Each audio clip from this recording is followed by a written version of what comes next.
Hi, everyone, and welcome to Let's Talk Risk, where our goal is to connect, engage, and inspire each other and build a global community of risk practitioners. I'm your host, Naveen Agarwal, and I'm super excited to welcome my guest, Veronika Valdova. Today, she is joining us from the Czech Republic, so I'm super excited to hear what she has to share about clinical evaluation, literature reviews, automation tools in order to comply with the requirements of EU MDR.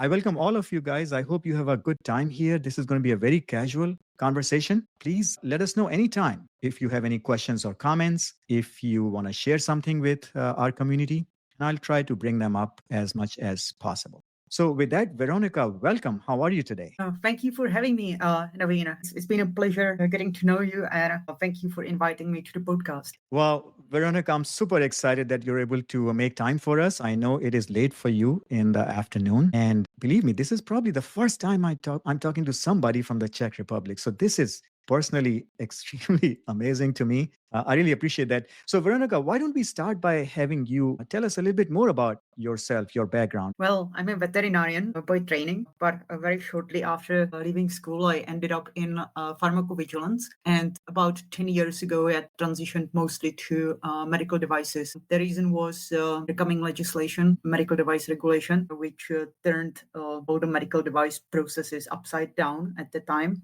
And it significantly increased the demands on device safety and all the technical documentation that needed to be provided with it. So with my pharmaceutical background, knowledge of the processes and the way how those documents were supposed to be done, started working on devices and been there ever since. Great. So, Veronica, I'll be the first to admit that the documentation requirements in EUMDR are just too much. And sometimes it gets confusing. So, can you just help us set the stage with some of the key documentation requirements that go with clinical evaluation in the post-market phase, and that helps us to demonstrate safety and effectiveness? What are some of those key basic requirements we should know? Well, the biggest one, the most problematic one is clinical evaluation because it's a very complex document, and that's the one that usually gives manufacturers the biggest headache. Then there are a couple of related documents, such as risk management files and instructions for use, and all these need to go hand in hand. This is something that is probably the biggest source of audit findings, that these documents are not aligned. So when putting these documents together, the team needs to be very closely aligned and make sure that all the information that is provided is very consistent throughout the entire documentation. You cannot do any of those documents as a standalone document. Yeah. So it's And then there is also PSUR, PMSR, and yes. a lot of other stuff. So, can you just briefly describe the difference between these periodic reports like PMSR, PSUR, and also clinical evaluation report? Well, post-market clinical follow-up, periodic safety update report, and post-market surveillance are different documents that apply at different stages at the different life cycle of the product. So would the manufacturers typically do when they already have the product on the market? They start with the risk management file and biological compatibility assessment report, which is the first basis plus the rest of the technical documentation, and start preparing a literature review and start screening vigilance databases. So when they work on a clinical evaluation report, at the same time, they are already preparing a post-market clinical follow-up plan, post-market surveillance plan, and periodic safety update reports. So, there's a lot going on, right? I mean, it feels, to me, it feels like, I don't know, it feels overwhelming. And you mentioned briefly that clinical evaluation documentation tends to be very challenging. Can you share a couple of challenges that people generally face in the industry when they're putting together these documents? From my experience, the first thing that becomes a really big challenge is finding appropriate, equivalent, similar, and benchmark products, because this is exactly that needs to be done first. So all the other documents that come after, like the periodic safety update report, which contains vigilance information on own product and equivalent and similar products. So they can get those ready. So they need to have the basics correct first. So the first part is to identify equivalent, similar, generic benchmark and define them in the documentation somewhere. So would this be, Veronika, just for my information, since I'm more familiar with the US requirements, would that be like a predicate device that we use in a 510K? Is that a similar concept? Yes, it absolutely is a very similar concept. Okay. With a few differences, because for equivalent product in Europe, you have got clearly defined technical, biological, and clinical requirements that need to match, and this is how you define whether the product can or cannot be used for a demonstration of equivalence, and also to screen the databases for an equivalent or similar product. So if you have an endoscope that has a problem with cleaning, well, there was a field safety corrective action that changed the ways how the endoscopes are cleaned, and the reason was that it was discovered that prion diseases such as Creutzfeldt-Jakob disease, this prion can be found in the gut. So that basically completely changed the procedure for cleaning endoscopes. So the thing that this disease, this infection, did not concern my device, but it affected a different product that is used in a similar manner. That's basically the logic behind how they expect the manufacturer to screen the market for any field safety corrective actions, recalls, dear doctor letters, and the like that might apply to their own product. Now, do you have to limit this search within the EU, or if the device is available in the US, for example, should you be looking at data from the US market as well, if the device is similar? Oh, absolutely. And it's actually very practical because very often it's very challenging to find information on devices in European sources. Many of those databases are not available, not accessible, not searchable in the right manner. Some of the information is even not public, such as adverse incidents. So the logical thing to do is to find information in US FDA databases. And that's done in a way that I defined my product, my equivalent products, find the ones that are available on the US market, specifically for the purpose that I can find the information in US databases. Yeah. And I think this is where I can see that using some tools for automation can be very helpful, because I spend a lot of time looking at FDA databases, and they're all over the place. Oh, yeah, they are. unless you know what you're looking for. I mean, I'm not a regulatory guy, and it took me, like, Veronika, years to first understand what databases are out there, what fields are. A lot of work. Tell me, let's talk about the tools for automation, because I think that is where our focus should be in conversation today. Can you share with us maybe a couple of tools that you have personally experienced with? Well, there are different types, and each of those companies has strength in a little different area. When you look into vigilance databases, you have got two really good players on the market, and that is Houdin. I think they are Swedish. And they created a process that is end-to-end. So you select your devices, you have a workflow, and at the end you get a report with screening of all the relevant databases all over the globe. Very comprehensive, nicely done. Then you have got another one, which is Orca One, which has many more sources. They pretty much scout all the databases out there. They've got the very, very data-driven resource, which is incredibly well mapped. I think that's state-of-the-art solution out there. But to do that, to work with this database, it requires a little bit more database knowledge, and it's less user-friendly. So each of them has their own limitations and strengths, and I'm sure that this market is going to develop very fast, because it's an absolute essential for anybody who is in the device space to be constantly aware of all the safety actions that are going on with devices that matter to them. Yeah. And I know previously we were talking very briefly, and you mentioned a tool from IQVIA. Yeah. And can you say a little bit more about that? That's the device, that's the Intelligence Hub. They've got excellent tool.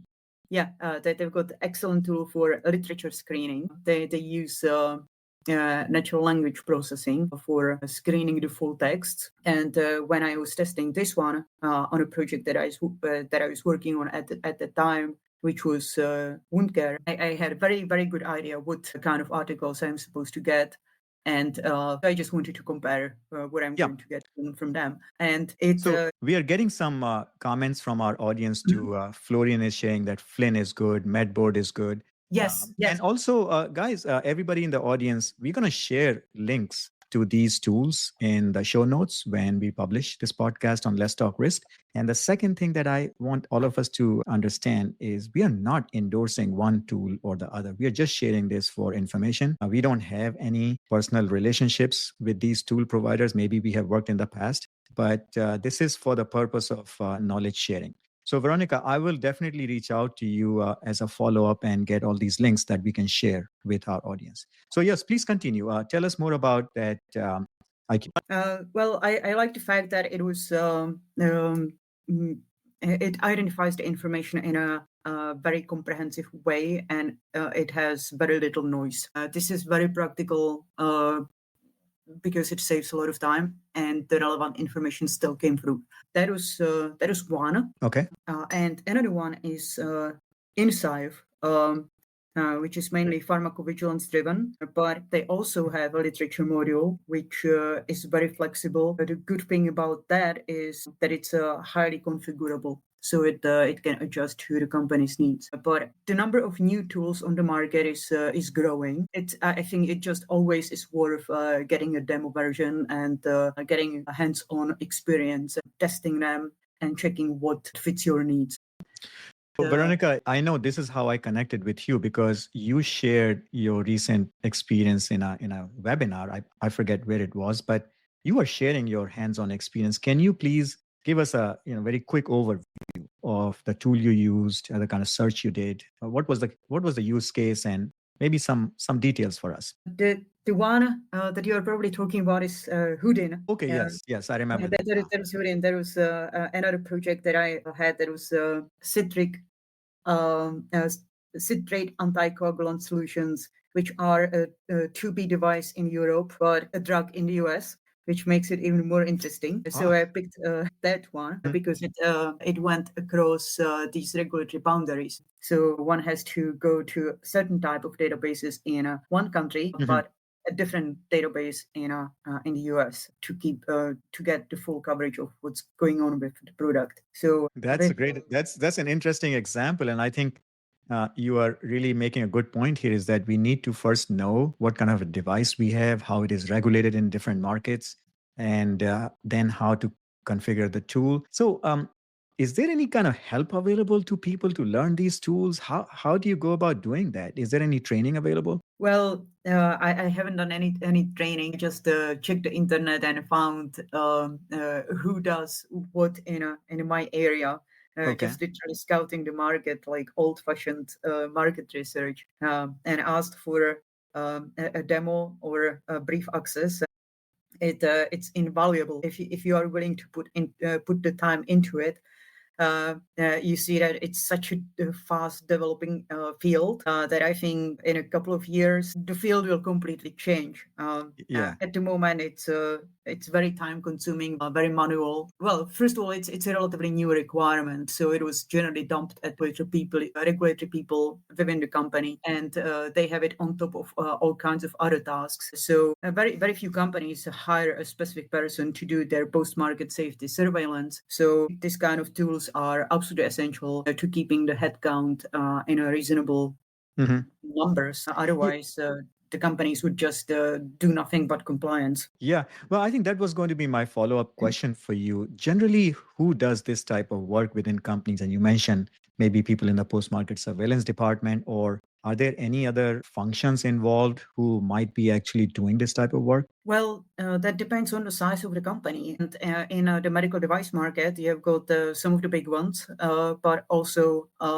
about 90% of the market are companies with less than 50 employees. Yes. And those definitely do not have a post-market surveillance department. They've got two regulatory people who have to do all this on top of their regular work. So this type of tools are becoming absolutely essential if they do not want to hire extra two people. And my sense is that at least I know, as far as the US market is concerned, FDA utilizes a lot of different sources of information to make their own judgment about safety of medical devices so they can take action. Yes. And I'm pretty sure regulatory bodies in other jurisdictions are also working together because at the end of the day, they are responsible for keeping the public safe. So they're Oh, going to be yes. doing this monitoring, right? So I think manufacturers have to start doing it themselves. Otherwise, they're going to be surprised. And it's no longer a compliance issue in my mind. It's more of a issue of, do we know what we are doing within our company? How is our device performing? Do we have it under control?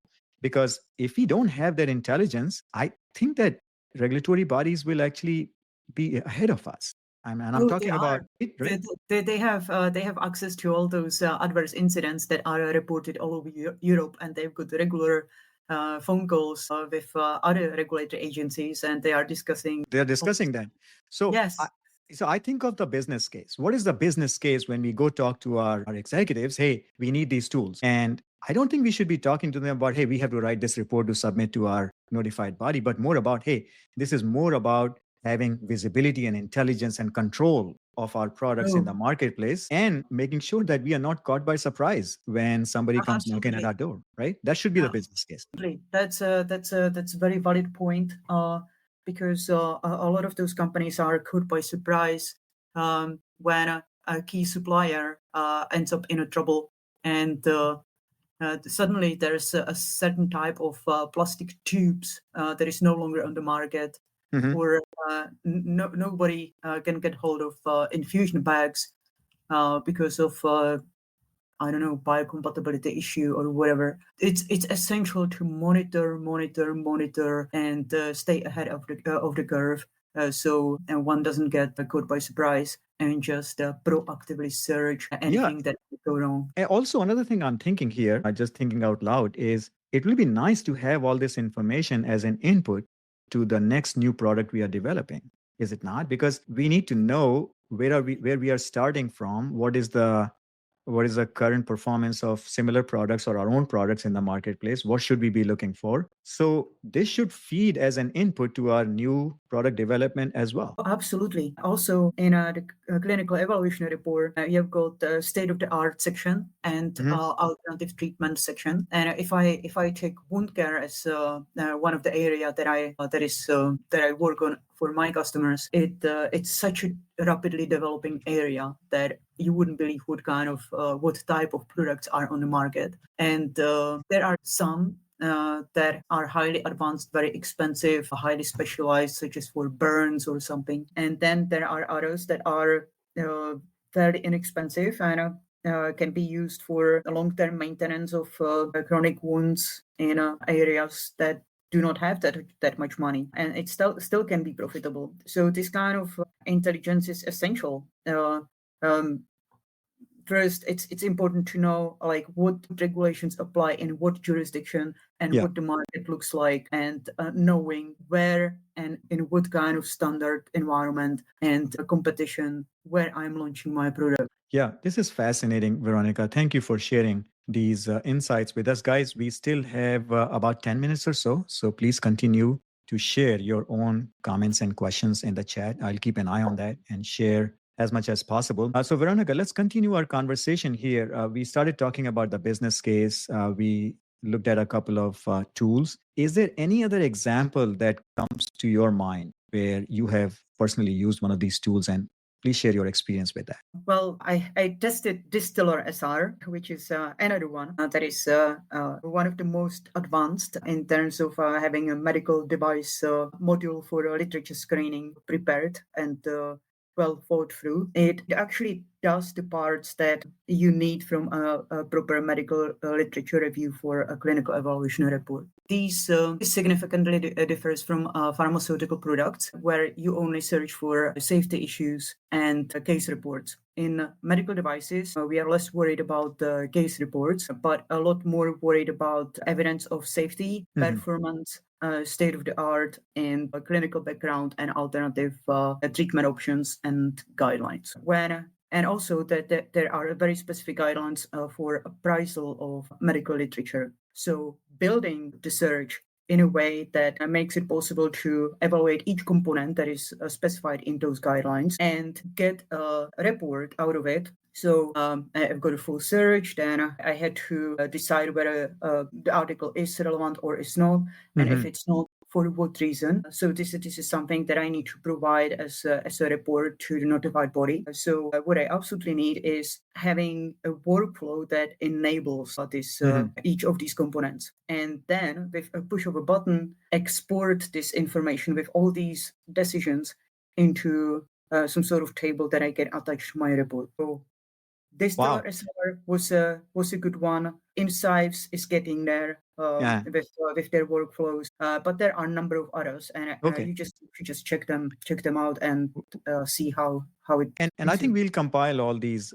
links and share with our audience today.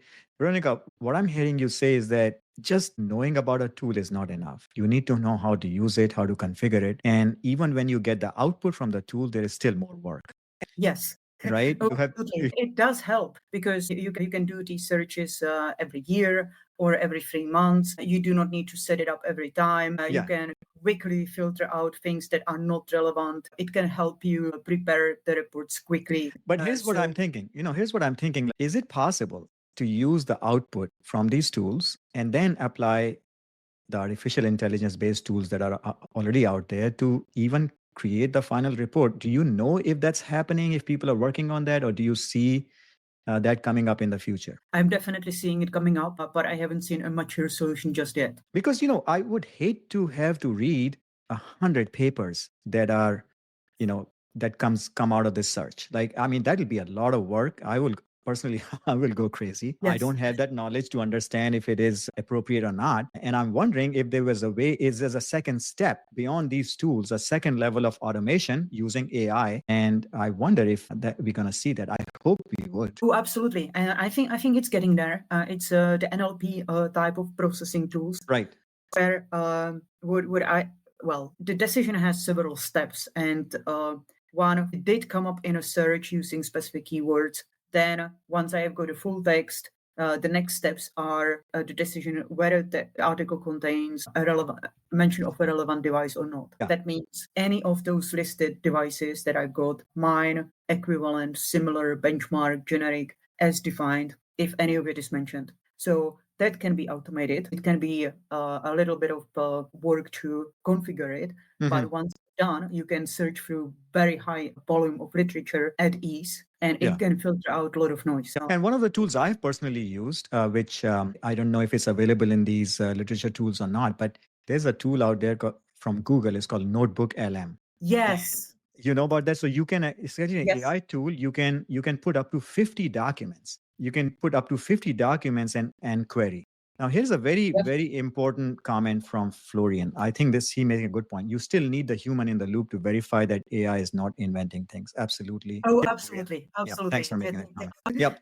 But hopefully we can use the time that we have more intelligently by having the, baseline work, more of the routine work done by these tools. Okay, Veronika. It makes it much faster. Imagine 500 articles identified in a search for 5 years, something that you need to do occasionally. It would take several days to go through it. AI tools are able to filter out anything that does not contain a relevant device or is not an appropriate publication, such as anything that you defined as a study or systematic review or anything that you want to include. It's just so much easier. So this has been a fascinating conversation, and we are coming to the close now. So Veronika, I'm going to give you a couple of minutes to just process your thoughts and share maybe 2 or 3 key points with us as takeaway points. In the meantime, guys, I'm going to share some announcements with you. Next week, I'm going to have a great conversation with Marina Tanico, who is an expert in biocompatibility evaluation. And as we know, ISO 10993 is going through an update. So we will have something to talk about with Marina about biocompatibility and what's happening in the standards world. So please show up 11 o'clock next Friday. The announcement has gone out on LinkedIn. Second announcement is again about a post-market surveillance workshop that I'm offering. The next session is on April 9th. There are still a few spots left. Space is limited to only 10 people. And Just a few spots are left, so let me know if you are interested. We go through regulatory requirements, both in EU and FDA. We look at data analysis sources and methods. We look at signal detection, and we look at how to make decisions about those signals, how to update your risk management file, and more importantly, how to set up a process that will work for you. So we have had great participation in these workshops over the last 2 months or so, and great feedback. So if you are interested in learning more about that, please reach out to me and I will share that information with you. With that, Veronika, the floor is yours. If you could help us with some or two, three key takeaway points today. Well, thank you. My first takeaway point would be get your information on your equivalent, similar, and generic and benchmark devices in order. Then find why do you need to do a literature review. That is, what is the purpose? That is to obtain clinical evidence to support safety and performance for clinical evaluation report, to determine the current state of the art, then clinical background and alternative treatment options, biological compatibility, or if you want to support PMAs in the US, or if you want to support a new design. Mm-hmm. So the purpose. And it can be a list of things, and it's generally possible to configure those tools to make sure you do not repeat the work. Then, if you know the purpose and you know your devices, then it's time to go through the intended purpose of your products and make sure that you are clear on what you want to include and what you want to exclude. And then if whatever tool you use, it needs to be end-to-end to cover all your needs. And that means entire spectrum, the entire portfolio, all the vigilance activities, all the literature search activities, and give you the proper output that you can use for your reports. Yeah. So great. Think ahead and just plan accordingly and get all you need from one place, ideally. Excellent. Veronika, I think these are excellent tips. I really appreciate you walking us through this. And guys, we will share the links to some of the tools we mentioned in our conversation today as resources for you. Again, we don't have any personal relationship with these providers of tools. We just want to share that for information. Finally, I want to thank all of you for attending today. You show up week after week, and that is very energizing to me personally. I want to ask you to make sure that you give me some feedback over time. What's working for you? What is not working for you? Florian, you're already sharing that it would be really nice to talk about AI tools for risk management. I will make a note of that.